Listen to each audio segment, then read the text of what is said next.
Whey protein, the digestibility of it is about 50% digestibility. The rest of it is going to be waste. All right. I came across this video on Instagram where this individual is saying that vegan protein is much superior to whey protein when it comes to improving muscle protein synthesis and markers of health. Let's hear what he says and break this down. Here we go. Whey protein is gym bro mindset. It's very gym bro mindset. I think that we're much further along right now. I think that relying on the mammary secretions of another animal to build your muscles doesn't make any sense. So what are you taking for protein? That's that, number one. Number two, it's not as digestible. Whey protein, the digestibility of it is about 50% digestibility. The rest of it is going to be waste. Milk itself is giving you some form of protein, some form of amino acids, yes, but it's probably been pasteurized at that point. It's dead, it has no enzymes. And number three, the rest of it is waste. You're getting some protein and some amino acids, yes, but what did you have to give for all of that? What did this cow have to give for all of that? Is all of that necessary? Whereas Mother Earth has a way where when we sow a seed and we care for that seed, we can reap a harvest. And so what I take actually for protein comes from Mother Earth, from amino acids. Okay, so let's break that down. Number one, we need to talk about milk. I think it goes without saying that children who are breastfed versus children who are fed formula have much better health, much better immune responses, much lower incidence of colic. There's huge benefits. And you might be wondering, well, why might that be? Well, we know that breast milk and milk from cattle have nutrients that are really important for the growth of developing animals. And I know as adults, we're not developing per se in the same way that children are. But if we look at what is in milk that people consume, and the milk that I actually endorse is generally fermented milk. I actually have a study right here that I want to share with you about kefir. So I drink raw dairy, not every day, but I definitely give that to my daughter. And she grew up drinking raw dairy and is a really well-rounded kid, all-American athlete, things like that. But the point herein is, and I've been vegan before, guys. I've been raw vegan. I understand, and I've made my own almond milk, Brazil nut milk, cashew milk. If that's your jam, I think that's amazing. But I think when we're trying to say that there's no benefits to raw dairy, that is really going against the science that we know. And for example, in Nepal and parts of Russia, individuals have been consuming fermented milk for thousands of years in the form of kefir. Kefir is derived from the Slavic term long-lived, long life. And so especially when we ferment dairy, ferment milk, yogurt has loads of health benefits.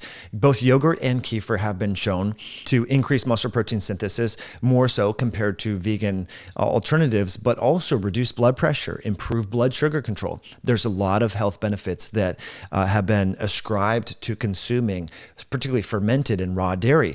Actually, there was a recently published study, and I can share this on the screen here. I believe it was in 2020 or 2019 that randomized children to consume either raw farm milk or no milk at all, or just store-bought milk that had been pasteurized. And the children that ate farm milk had a much lower prevalence of atopy, skin issues, autoimmune-mediated skin issues, and allergies, and lower sick days and better immune responses. So we know that there is some inherent immune benefit, especially for young children and young animals and children drinking raw dairy. And so I think I understand where this individual was going.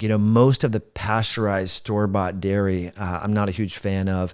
It's been homogenized, and the fat, it's been defatted, really sort of unnatural and probably not that health promoting. But, when we look at the amino acid composition of a vegan dairy product or vegan protein compared to an omnivore, an animal source protein, you're going to get much higher levels of methionine, much higher levels of cysteine, much higher levels of leucine and amino acids that are important for muscular growth and development. So I think that's really important and indisputable. Plus there's vitamin D, there's vitamin A, there's choline, there's milk fat globulin. There's a lot of different aspects to milk. And even I have this study right here.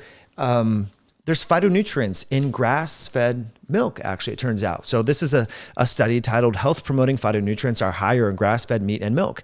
This is by our friend, Stephen Van Vliet at Utah State University, and he's been doing a lot of really interesting research on animal source foods. So I want to get further into that, but first, friends, if you're enjoying the content, please hit that like button. If you want to check out the show notes where I link some of the studies that we've been talking about, I will link that in the description below. If you're enjoying the content, hit that like button. And also, since we're talking about improving muscle protein synthesis and exercise, I do want to remind you of the novel Creatine Enhanced Electrolyte Sticks by MYOXCIENCE. This is a phenomenal tool that you can use during or before your exercise sessions to get more mileage from exercise, to make exercise more enjoyable, and so that you can experience those gains. What's unique about this is the source of creatine is from Germany. It's the Pure creatine paired with electrolytes to improve or enhance the absorption of the creatine, which can help you support healthy hydration and also have better results from your gym sessions. So you can check out the electrolyte sticks and the hundreds of reviews over at myoscience.com and use the code podcast at checkout. So going back to dairy,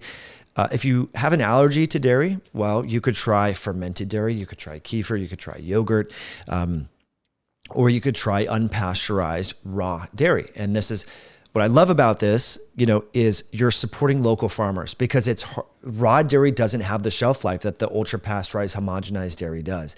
And part of the problem with our food system is, you live in Nebraska, you're eating food that was grown in California or flown in from, Ecuador or El Salvador, right? So we want to start eating more locally and thinking about food in that context. So when you start to consume raw dairy, you're supporting a local rancher who is presumably allowing his cattle to range on pasture. We know that grass-fed cattle, whether you're consuming the meat from them or the milk from them, actually help sequester carbon back into the soil. So they're a net negative, which is good. They're helping with greenhouse gas, lowering greenhouse gas emissions, helping to improve the soil ecology and the microbiome, and hopefully participating in humane, ethical farming practices and so forth. So that's what I like about raw dairy. And if you are sensitive to milk, for example, you can make your own kefir at home. This is a phenomenal paper all about the history of kefir and the benefits here. You can get kefir grains. I think it's culturesforhealth.com. I actually got mine from my friend Cam Straw. Shout out to Cam. Cam's an amazing individual. He gave me some kefir grains. Very easy. Put kefir grains, raw milk into a container. Put a little towel with a rubber band over it to let air in, but keep the bugs and fruit flies out. And you can set it and forget it for 24 hours. I let mine ferment for 2 days first and let the kefir SCOBY kind of build up, if you will. It's not called a SCOBY, but that's the way that it kind of looks like one. And you can make your own whey from that too. If you over ferment it, you'll make whey. I've been making my own raw yogurt at home, not raw, but 110 degrees, low temperature cooked yogurt. And you get a lot of whey from that. So when people say that, whey protein is bad, whey is a byproduct of cheese making as well as yogurt making. And I think it's great that they're repurposing whey. It turns out I use whey all the time in making sourdough bread. Whey really helps enhance the protein content of the bread and makes it rise better and taste a lot better. So this idea that, there's a plant-sourced protein that is totally superior to milk.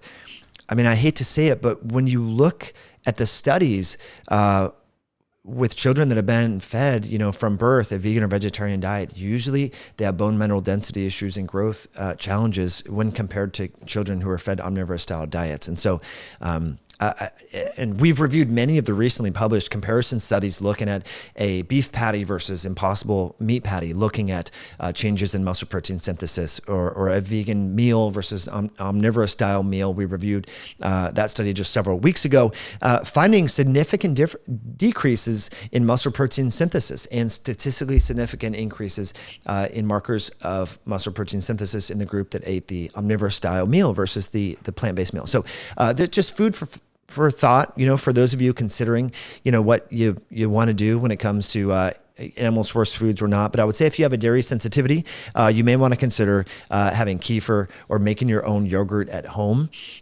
We don't have any videos on that yet, but I can share that with you a little bit later. Basically, you get your pressure cooker, set it to 110 degrees, pour in some raw dairy, and take some yogurt, 2 tablespoons of yogurt from another yogurt that you have, or some starter culture from culturesforhealth.com.